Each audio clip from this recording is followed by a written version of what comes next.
42장 1절부터 17절까지 말씀으로 이제는 눈으로 봅니다. 이제는 눈으로 봅니다. 이런 제목으로 말씀에 내려나누고자 합니다. 욥기는 우리에게 삶에 예기치 않고 다가오는 수많은 고난에 대해서 많은 것을 생각하게 해줍니다. 고난 앞에서 우리가 어떻게 행동하고 그 고난을 어떻게 해석해야 하는가를 알려주죠. 욥기 1장에서 우수 땅의 욥이라 불리는 사람이 있었는데 그 사람은 온전하고 정직하여 하나님을 경외하며 악에서 떠난 자라고 소개하고 있습니다. 그렇다면 욥의 생애가 어떻게 해야 할까요? 어떠해야 할까요? 고난과는 무관하게 평탄해야 하지 않겠습니까? 그러나 욥의 삶에는 우리가 상식적으로는 이해할 수 없는 고난이 임했습니다. 하나님은 사탄에게 욥의 소유물을 다 맡기셨죠. 욥에게 고난이 임했습니다. 여러분, 사실 욥에게 임한 고난은 하나님이 욥을 칭찬했기 때문이었거든요. 너 욥 봤느냐? 사탄이 이리저리 두루 다니다가 이제 하나님 앞에 섰단 말이죠. 그러니까 하나님이 욥을 자랑한 거예요. 여러분, 그렇잖아요. 부모는 자녀가 이렇게 뭔가 자랑할 것이 있으면은 자랑하고 싶어 하는 게 부모의 마음이죠. 우리 하나님도 마찬가지셨던 것 같아요. 그랬더니 사탄이 뭐라고 말하죠? 아니, 하나님, 욥이 이유 없이 하나님을 그렇게 잘 섬깁니까? 하나님이 잘 되게 하시니까 그러잖아요. 이렇게 도전적인 말을 했죠. 그랬더니 하나님이 사탄에게, 그래? 그럼 네가 한번 마음대로 해봐라. 그 이후부터 욥의 삶과 가정에 풍랑이 임했던 겁니다. 사탄은 욥에게 있던 모든 것을 다 빼앗아 버렸습니다. 가장 먼저 욥의 재산을 빼앗아 가죠. 다음으로 7남 3녀의 자녀들을 다 빼앗아 갑니다. 그리고 마지막으로 욥의 건강까지 빼앗습니다. 이제 욥에게 남은 것은 아무것도 없는 상황이 되었습니다. 그런데 이런 상황에도 이 모든 일에 욥이 범죄하지 아니하고 하나님을 향하여 원망하지 않았습니다. 욥의 태도가 정말 놀랍지 않습니까? 그러나 지속되는 고난의 연속에 욥도 지치고 말았어요. 급기야 욥기 31장 35절에서 전능자가 내게 대답하시기를 바란다, 이렇게 말하죠. 이제는 전능하신 분께서 말씀하시는 대답을 듣고 싶다는 겁니다. 왜 욥이 이런 얘기를 하죠? 엘리바스 빌닷소발이 위로하러 와서 욥의 고난당하는 상황을 보고 어떤 관점으로? 인과응보의 관점과 권선징악의 관점으로, 그러니까 그들도 나름대로 고민을 했던 거예요. 친구 욥에게 갑작스러운 고난이 임했다는 말을 듣고 우리 가서 좀 위로 좀 해주자 하고 왔는데, 일주일 동안 앉아서 이렇게 욥의 고난을 보니까 설명이 안 되는 거예요. 그러면서 인과응보의 관점과 권선징악의 관점으로 욥을 막 정죄하기 시작한 거예요. 처음부터 정죄하려고 했던 것이 아니라 일주일 동안 가만히 이렇게 생각을 해보니까 이게 분명히 욥이 겉으로는 의인인 척했지만은 속으로는 어땠다? 악인이었다, 죄인이었다. 그거 외에는 설명할 길이 없었던 거예요. 엘리후도 나중에 같은 관점으로 이렇게 이야기하는 것을 보게 됩니다. 그러니까 이제 욥은 누구하고만 얘기하겠다? 하나님하고만 얘기하겠다, 이제 그렇게 얘기를 한 거죠. 욥의 간절한 바람을 하나님은 외면하지 않으셨습니다. 욥기 38장에서 그때의 여호와께서 폭풍우 가운데에서 욥에게 말씀하여 이르십니다. 하나님은 욥에게 이렇게 물으시죠. 무지한 말로 생각을 어둡게 하는 자가 누구냐? 그러시면서 너는 대장부처럼 허리를 묶고 내가 내게 묻는 것을 대답하라. 욥이 하나님의 물음에 어떻게 대답하겠습니까? 욥기 40장 4절과 5절에서 욥은 하나님께 이렇게 대답하죠. 같이 읽습니다. 저는 비천한 사람입니다. 제가 무엇이라고 감히 주님께 대답할 수 있겠습니까? 다만 손으로 입을 막을 뿐입니다. 이미 말을 너무 많이 했습니다. 더 할 말이 없습니다. 아멘. 얼마나 솔직한 대답입니까? 욥기 38장, 39장, 40장, 41장에서 하나님은 계속해서 욥에게 질문을 하십니다. 왜 하나님이 질문하시죠? 욥이 하나님께 묻겠다고 했단 말이에요. 그러면서 이야기했던 것들을 하나님이 조목조목 얘기해 주시는 거예요. 그러니까 욥이 하나님께 이제 막 얘기했을 거 아니에요. 어떻게 이런 일이 일어날 수 있습니까? 해도 너무한 거 아닙니까? 막 그렇게 물었던 것에 대해서 하나님이 38장, 39장, 40장, 41장에서 조목조목 다 이야기를 해 주시고 있는 것입니다. 그러면서 욥기 42장에서 욥이 여호와께 대답하여 이릅니다. 욥은 이제까지 자신이 하나님을 너무 몰랐음을 고백해요. 이게 우리가 고백해야 될 내용이에요. 같이 읽습니다. 주님께서는 못하시는 일이 없으시다는 것을 이제 저는 알았습니다. 주님의 계획은 어김없이 이루어진다는 것도 저는 깨달았습니다. 아멘. 이 말씀을 여러분이 꼭 감성하세요. 따라합시다. 주님께서는 못하시는 일이 없으시다는 것을 이제 저는 알았습니다. 아멘. 주님께서는 못하신 일이 없다는 거예요. 그래서 저는 제가 계속 드리는 말씀이지만 요즘 제 마음속에 하나님이 주신 감동이 뭐냐, 우리 교회 부흥한다 이거예요. 근데 그 부흥한다는 게 무슨 사람들이 많이 모여서 부흥한다는 게 아니라 성령이 역사하시고 성령의 바람이 불면요, 당연히 교회는 부흥하게 되는 거예요. 저는 그렇잖아요. 제가 우리 교회 부흥해가지고 제가 우리 장로님들한테 도전을 드렸던 게 뭐냐면, 저는 이 교회 30일 담임 목사였다. 난 이것으로 만족하지 않겠다는 말씀을 드렸어요. 박재진 목사님이 이 교회에 부임하셔서 목회할 때 성령이 역사하시고 교회가 부흥하고 이런 나는 담임 목사가 되고 싶다 그랬어요. 그러면서 제가 장로님들한테 드렸던 도전이 뭐냐면, 장로님들도 마찬가지 아닙니까? 남기춘 장로님이 이번 주일날 우리가 은퇴 차나 예식을 했습니다마는, 내가 시무장로로 있을 때 담임 목사를 도와서 우리 교회가 이렇게 새로워지고 교회가 부흥하고, 그때 말이야 그 장로님이 담임 목사님 도와서 그렇게 역사를 써갔다고, 그런 장로님 돼야 되지 않겠느냐고 제가 그렇게 말씀드렸거든요. 근데 감사하게도 우리 장로님들이 그 도전을 받아들이신 거야. 그러니까 지난 4년 동안 제가 참 우리 성도들한테도 고마운 게 뭐냐면은, 그냥 담임 목사님이 가자 하면 가는 거야. 그러니까 우리 교회가 이렇게 변화된 거라고요. 아멘. 앞으로도 마찬가지야. 앞으로도 지난 4년 동안 담임 목사 이제 뒤집어보고 엎어보고 다 했잖아. 이제 알겠지? 아직도 모르겠어? 모르겠으면 목양실에 와. 내가 커피 쏘면서 얘기해 줄게. 그러니까 여러분, 하나님은 지금도 살아계십니다. 제가 우리 전도사님들한테도 계속 해서 하는 얘기가 뭐냐면은, 내가 목회를 해보니까 목회 지름길은 없다. 그런데 지름길이 있다 이거야. 그게 뭐냐? 기도 많이 해라. 성경 많이 읽고 성경 많이 연구하고, 그리고 주어진 사역을 최선을 다해서 감당해라. 그러면 하나님이 때 되면은 날 봐라, 다 길 열어주신다. 제가 그 얘기를 하거든요. 성도 여러분들도 마찬가지입니다. 여러분 이왕 기도했으면 뽕을 빼시기 바랍니다. 왜? 방금 말씀드렸잖아요. 주님께서는 못하신 일이 없으시다는 것을 이제 저는 알았습니다. 욥은 말할 수 없는 인생의 고난을 통하여 이걸 깨닫게 된 거예요. 여러분, 고난당하고 깨달을래요? 미리 깨달을래요?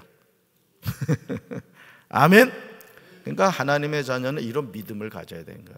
그게 담임 목사가 된다 하면 되는 겁니다. 제 말이 아니에요. 왜? 하나님이 함께 하시면 된다 이거지. 그래서 저와 여러분이 하나님 앞에 겸손해야 돼요. 따라합시다. 하나님이 못하시는 일은 없습니다. 하나님이 계획하신 일은요, 어김없이 이루어집니다. 아무리 저녁이 캄캄해져 봐요, 새벽은 오는 겁니다.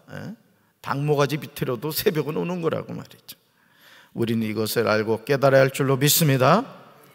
욥은 자신이 하나님께 무엇을 잘못했는지 계속해서 고백합니다. 같이 읽습니다. 잘 알지도 못하면서 감히 주님의 뜻을 흐려놓으려 한 자가 바로 저입니다. 깨닫지도 못하면서 함부로 말을 하였습니다.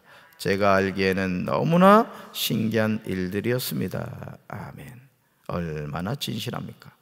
사랑하는 성도 여러분, 혹여나 주님의 뜻을 잘 알지도 못하면서 주님의 뜻을 흐려놓으려고 하진 않았습니까?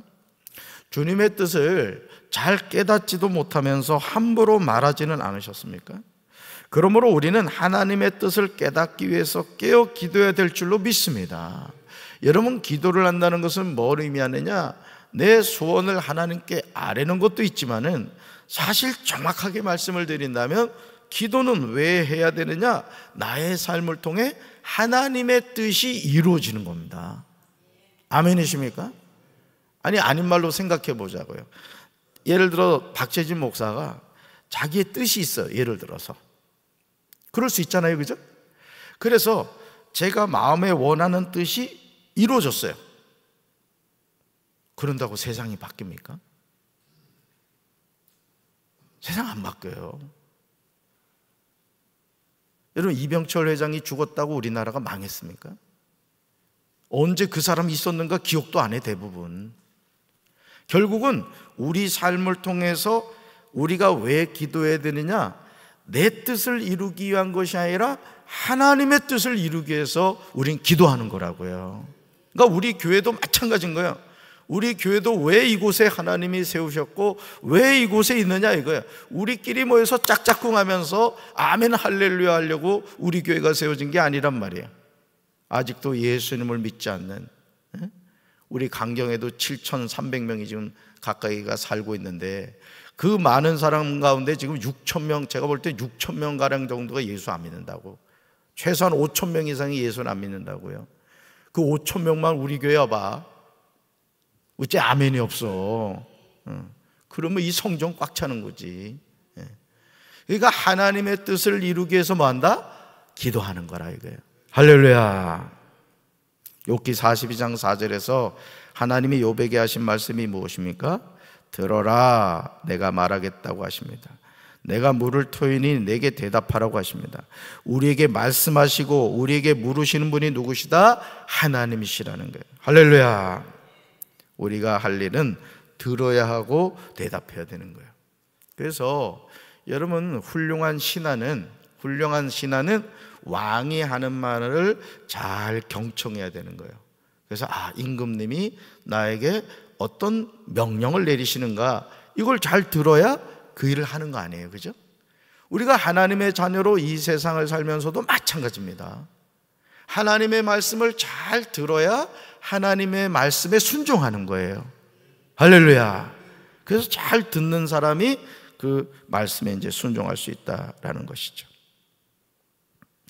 욥은 이제까지 하나님이 어떤 분이시라는 것을 지금까지는 욥이 귀로만 들었습니다. 그러나 이제는 욥이 자신의 눈으로 주님을 뵙게 되었습니다. 하나님에 관하여 귀로 듣는 것과 하나님을 자신의 눈으로 직접 뵙는 것은 천양지차입니다. 우리의 신앙은 귀로 듣는 것으로 끝나서는 안 될 줄로 믿습니다. 듣고 행하는 삶이 되어야 되는 거예요. 할렐루야. 우리의 신앙은 눈으로 주님을 직접 뵙는 단계까지 나가야 됩니다. 욥은 자신의 신앙이 가진 문제점이 무엇인지 깨닫게 된 것이죠. 단순히 하나님에 관하여 듣는 단계가 아닌 보게 된 거예요.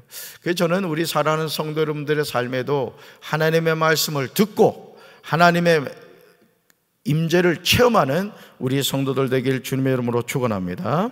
이런 은혜가 저와 여러분의 삶에 함께 해야 돼요. 하나님에 관하여 듣는 단계가 아니라 보는 단계까지 나아간 욥은요, 욥기 42장 6절에서 고백합니다. 그러니까 하나님의 말씀을 듣고 하나님을 뵙게 되면 이렇게 되는 거예요. 같이 읽습니다. 그러므로 내가 스스로 거두어 드리고 티끌과 재 가운데서 회개하나이다. 아멘. 욥은 자신의 주장을 거두어 드리고 티끌과 잿더미 위에 앉아 회개합니다. 욥이 이제는 눈으로 주를 뵙고 나서 그는 자신의 주장이 얼마나 터무니없는지 깨닫게 된 것입니다. 그러니 욥이 할 일이 무엇입니까? 티끌과 재 가운데서 회개한 것이죠. 사랑하는 성도 여러분, 우리는 하나님을 잘 모릅니다. 왜냐하면 하나님이 어떤 분이신지 알려고 하지 않기 때문이죠. 욥은 온전하고 정직하여 하나님을 경외하며 악에서 떠난 자였습니다. 그러나 욥은 하나님이 어떤 분이신지 정확하게 알지 못했던 거예요. 그러니까 오늘 우리도요, 뭐 모태신앙으로 자랐다, 내가 목사다, 장로다, 권사다, 그런다고 하나님을 아는 게 아니에요. 여러분, 자꾸 직분하고 자신의 신앙의 성숙을 동일시하려고 하지 말아요. 사실은 담임 목사보다 훌륭한 성도들 많습니다. 전 그걸 알아요. 다만 하나님이 주신 사명이고 직분인 겁니다. 아멘이십니까? 그러니까 여러분들이 어떤 목회자가 어떤 일이 있었대 하면은, 아, 그분도 사람이지, 이렇게 생각하면 되지, 거기다 살을 붙여가지고 세상에 목사가 어떻게 하면 그럴 수 있냐고. 여러분, 저도 삼시세끼 밥 먹고 삽니다. 모르신지 모르겠지만 저 화장실 가요. 모르셨구나. 우리 집에는 화장실이 3개나 있어. 얼마나 많이 먹으면 화장실이 3개나 있겠어. 그러니까 사람을 자꾸 신적인 존재로 바라보지 말라는 거예요. 그게 여러분이 매스컴에서 어떤 뭐 목회자에 대해서 또 어느 장로에 대해서 얘기가 나오면은 그때마다, 아, 그래, 사람이지, 이렇게 생각하시면 되는 거예요. 거기서 그냥 막 거품을 물면서 막 마귀의 그 종로로 타지 말라고. 할렐루야. 제가 이제 사람인 거 아시겠죠? 아주 중요한 거 오늘 알려드렸어. 시험에 나옵니다. 하나님이 어떤 분이신지 정확하게 알지 못했다. 그렇다면 욥의 세 친구는 어떻게 되었을까요? 욥기 42장 7절부터 9절에서 하나님은 욥의 세 친구에 대해서 노하십니다. 당연하죠. 이는 그들이 하나님을 가리켜 말한 것이 하나님의 종 욥과 같이 옳지 못했기 때문이에요. 하나님은 욥의 손을 들어주신 거예요. 그러니까 여러분, 오늘 우리가요, 옳은 말인 것 같은데 옳지 않은 말이 많습니다. 그래서 뭐 저도 이 목회를 하는 목사이기 때문에 말을 많이 하게 되잖아요, 그렇죠? 근데 저도 이렇게 벌써 적지 않은 인생을 살지 않았습니까? 여러분들에 비하면 여기서 우리 김성지 성도를 제외하고는 제가 제일 젊은 것 같습니다. 다행히 우리 김성지 성도가 있어서 제가 그렇습니다만은, 제가 이렇게 살면서 느끼는 게 뭐냐면은, 말은 많이 하지 않는 게 좋다. 따릅시다. 말은 적게 할수록 좋습니다. 언제 말을 해야 되느냐? 전도할 때만 하면 돼요. 전도할 때만.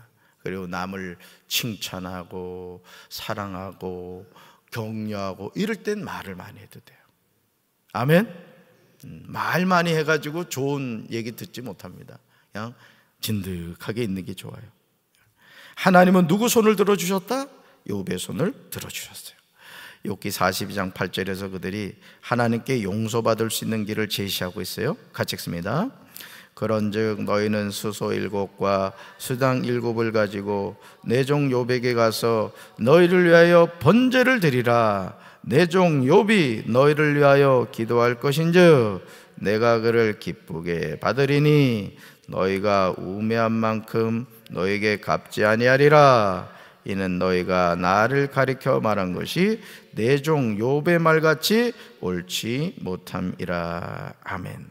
여러분, 이 말씀에서 우리 감동적인 내용을 찾을 수가 있어요. 하나님은 욥을 뭐라고 표현하시죠? 내 종 욥이다, 이렇게 말해요. 몇 번 나와요? 내 종 욥. 계속 나오죠? 내 종 욥에게, 내 종 욥이, 그죠? 또 내 종 욥의 말같이 3번이나 나옵니다. 8절 한 구절에서 3번에 걸쳐서 내 종 욥이라는 거예요. 저도 하나님의 종이 되길 바라고 여러분도 하나님의 종이 되길 바랍니다. 사람의 종이 되려고 하지 마세요. 담임 목사를 도와 교회를 섬겨가는 일을 하지만은 그렇다고 여러분이 담임 목사의 종은 아닙니다. 하나님의 종인 거예요. 할렐루야. 세 친구들을 위한 욥의 중보 기도가 필요했습니다. 욥이 하나님께 자기 친구들을 용서해 달라고 기도를 드리고 난 다음에 하나님이 욥의 재산을 회복시켜 주셨는데, 욥이 이전에 가졌던 모든 것보다 배나 더 돌려주셨습니다. 여기도 아주 중요한 영적 비밀이 있어요. 자, 엘리바스 빌닷 소발이 계속해서 욥을 뭐 했어요? 정죄했어요. 욥에게 말할 수 없는 고통을 줬습니다. 그러지 않아도 지금 그냥 거의 그냥 뭐 KO 상태인 욥을 말이죠, 더 고통스럽게 했어요. 그런데 하나님은 지금 이 엘리바스 빌다소발에게 욥에게 제물을 드려서 욥을 통하여 하나님께 예배, 제사를 드리게 했습니다. 그러면 내가 너희를 용서해 주겠다는 거예요. 그런 이후에 욥의 삶에 회복의 축복이 임했다는 거예요. 그러니까 여러분도요, 여러분 마음속에 용서 못하는 누가 있습니까? 혹시 돌아가신 부모님에 대해서 한이 있다거나, 또는 남편에 대해서 또 어떤 원한이 있다거나, 뭐 심지어 자녀에 대해서, 뭐 형제 자매에 대해서 뭐 여러 가지 용서하지 못하는 마음이 있을 수 있거든요. 그렇다면은 오늘 하나님이 욥을 통해서 제시한 이 방법을 꼭 기억하셔야 돼요. 친구들을 용서하죠. 그런 이후에 어떻게 됐다?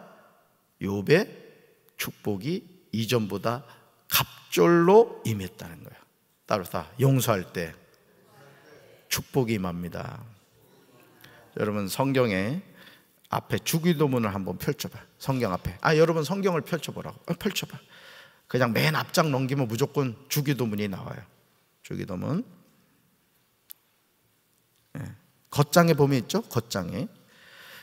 세번역 우리 하니까 세번역으로 봅시다. 주기도문. 뭐 그냥 일반 주기도문도 마찬가지예요.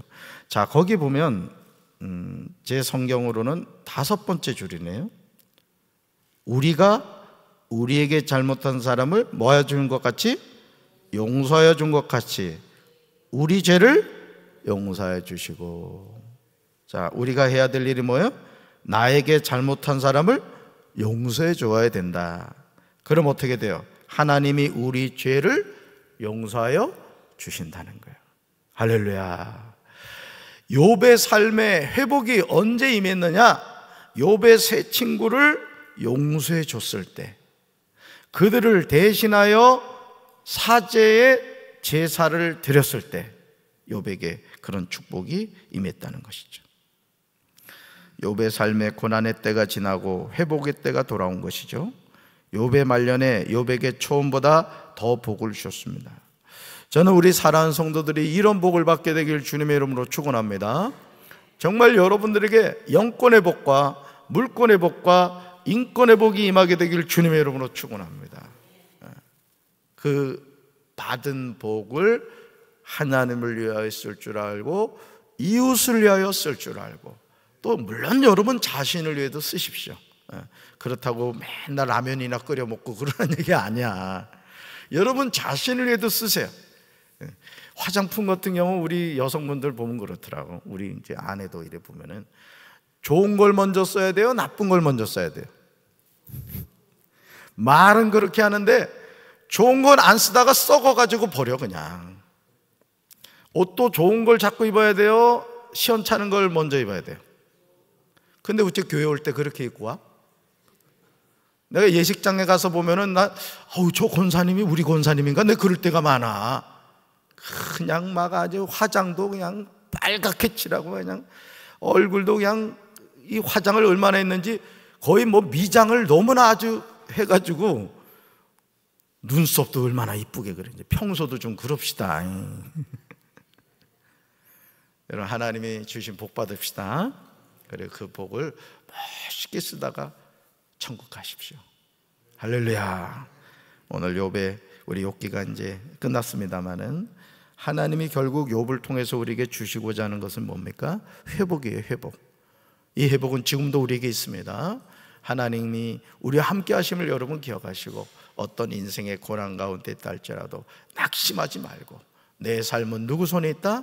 하나님의 손에 있다는 사실을 기억하고 3가지 잘하시면 돼요. 뭐 첫째, 항상 기뻐하고, 2번째, 쉬지 말고 기도하고, 3번째, 범사에 감사하며 사는 거예요. 할렐루야. 이런 은혜가 함께 하시기를 주님의 이름으로 축원합니다. 가슴에 손 얹읍시다. 하나님, 끝나지 않을 것 같은 욥의 고난이 끝나고 욥은 이전보다 갑절이나 축복을 받았습니다. 오늘 우리 삶에 설명할 수 없고 이해할 수 없는 인생의 고난과 역경이 다가오지만 우리 삶은 하나님의 손에 있음을 믿습니다. 내가 노력한다고 되는 인생이 아니라 하나님이 함께해 주셔야 축복된 삶을 살게 될 줄로 믿습니다. 우리 사랑하는 성도들에게 영권과 물권과 인권의 복을 허락하여 주셔서 하나님을 위하여, 이웃을 위하여, 자신을 위하여 아름답게 쓸 줄 아는 지혜로운 청지기들이 되게 도와 주시옵소서. 예수님 이름으로 간절히 축복하며 기도합니다. 아멘.